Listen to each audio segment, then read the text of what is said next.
the question again, and what I'm really focusing on in this particular discourse is the greatness of Allah in terms of specifically, that's very general and comprehensive and unquestionable. And specifically, Allah's, as he said, Al-Khalaq Al-Alim. Al-Khalaq Al-Alim. Al-Khalaq is intensive form of creating. That he creates in abundance. In abundance. And we'll mention some of the things that he has mentioned, inshallah, in terms of his creation. And he's very creative in his creative process. He's very, very, very creative in what he does, mashallah. We should be in awe of Allah's creation. And he is Al-Alim, he has full knowledge. In this particular verse, Allah asks, and water, we're talking about his created, Allah's quality of being creative, and also in the terms of water, in the sense that his throne was on the water. So that was one of the first things that existed in Allah's creation. And the next verse, inshallah, that particular verse is in Surah Hud, 11:7. And in this particular verse, 21 of Anbiya, Allah is the people who don't accept that there is a creator and don't believe that he is one and unique and absolute as a creator. أَوَلَمْ يَرَى الَّذِينَ كَفَرُوا أَنَّ السَّمَاوَاتِ وَالْأَرْضَ كَانَتْ رَتْقًا فَفَتَقْنَاهُمَا وَجَعَلْنَا مِنَ الْمَاءِ كُلَّ شَيْءٍ حَيٍّ أَفَلَا يُؤْمِنُونَ وَجَعَلْنَا فِي الْأَرْضِ رَوَاسِيَ أَن تَمِيدَ بِهِمْ وَجَعَلْنَا فِيهَا فِجَاجًا سُبُلًا لَعَلَّهُمْ يَهْتَدُونَ وَجَعَلْنَا السَّمَاءَ سَقْفًا مَحْفُوظًا وَهُمْ عَنْ آيَاتِهَا مُعْرِضُونَ. Let me, if you don't mind, read this from the explanation. As Allah says, there's no exchange for the words of Allah. So this is an explanation. You can't translate the words of Allah.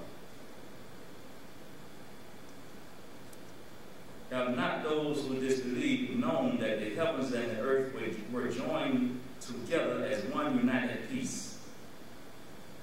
Have not those who disbelieve known that the heavens and the earth were joined together as one united piece? Then I parted them, and I have made from water every living thing. Will they not then believe? And I have placed on the earth firm mountains, lest it should shake with them.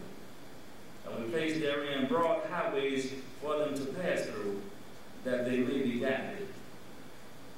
And we have made the heaven a roof, safe and well guarded. Yet they turn away from its signs. And in parentheses, it says, i.e. that is sun, moon, winds, clouds, etc. So Allah subhanahu wa ta'ala tells us that in the beginning, the heavens and the earth were all one element of matter, one element of existence, and whatever form it existed. Allah says, so I cleft them asunder. I divided and parted, and I made from this elemental existence heavens and earth. That is space. We look at the heavens, Sama is something raised up. So above us is the heavens. But we're actually in space ourselves. So we are going out into space and not necessarily up. Not necessarily up, but that's the direction we travel in. And you think about some countries right now, they're exactly 12 hours on the clock different from us. So if it's 9:30 here at night, it's 9:30 in the morning there. For example, in Malaysia. Now they're on the opposite side of the earth from us, just going through the earth under us. But they go in the opposite direction, going up, or going out in space. So it's all relative. But Allah subhanahu wa ta'ala tells us that the people who disbelieve should think about the fact that before we had skies and the heavenly bodies and the earth, the seven heights of the heaven and the 7 depths of the earth, before we had these things, they were all one. And they call it the Big Bang. There there was a big bang and we had life, as they say. But something had to, I mean, where did the bang come, what did the bang come from? There had to be a catalyst for the bang. So, you know, where did these things come from? That is a lost amount of time brought these things into existence.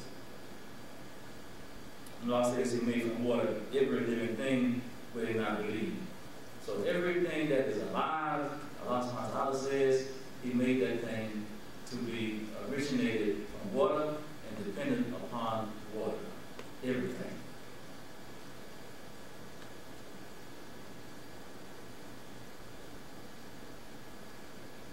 And at that third verse, 32, it says, and we made the heaven a roof, safe and well guarded. In other places it says, without any visible supports. Yet they turn away from its signs. That is, the sun, the moon, the stars, and everything that these things indicate when we look at the science of these things. Ibn Abbas, Andrew, was asked about the creation, that at that point, you know, what was first? Was it night and day? Was it dark or was it light?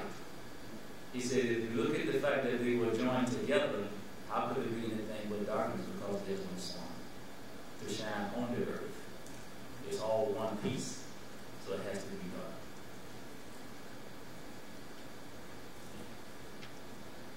And Ibn Kathir, Rahmatullahi alayhi, said that in the beginning there were no heavens, so there was no water coming to the earth, and there was no earth to produce anything from water. So Allah is inviting those people who don't believe to think about the fact that after you had the heavens and the earth as two separate things, then the heavens were able to send down water, and the earth was able to produce life. And so from this dynamic, then all of the different flora and fauna, that is living things that are animate and vegetated, came forth.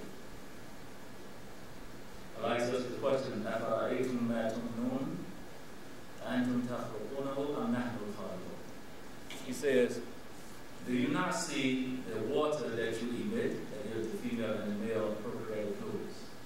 أَفَرَأَيْتُم مَا تُمْنُونَ? Do you not see the water that you emit? In other words, it's an invitation. Consider, think about these fluids that you have. Think about these fluids. أَأَنْتُمْ تَخْلُقُونَهُ أَمْ نَحْنُ الْخَالِقُونَ? Are you the ones who have originated these fluids? Did you create these fluids? Or did I do it? نَحْنُ قَدَّرْنَا بَيْنَكُمُ الْمَوْتِ وَمَا نَحْنُ بِمَسْبُوقِينَ. He said, I have decreed death for you. One implication, in the same way that I have decreed life. I have given you this ability to produce children. But in that verse about the boys and the girls and so forth, Allah says, Yahabu, that He gifts. He grants the gifts of boys and girls, or even barren. It's not us that make the children. We initiate a process, but that doesn't guarantee you will have kids.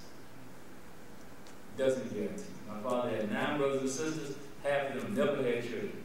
Some of them married 60 years, no kids. None. And they wanted kids. I wanted kids 7 years and they have it. And the first 2 died. So Allah grants the gift of children to whom He wills. You see? So Allah says, take a look at this. Look at this fluid that you have. You didn't make this fluid. You don't fully even understand it. We're still learning more and more and more about this. How, when an egg is fertilized, this particular organism now is a germ in the lady's body. It's a foreign antigen. It's not a part of her system. Because it's made from something that was a part of her and a part of something else, somebody else. So now this new thing is something different to her body. Scientifically speaking, that germ is supposed to be extinguished or eliminated because it's foreign. But it doesn't. The body doesn't do that. It becomes a living being. SubhanAllah. Allah. This is the creation of Allah.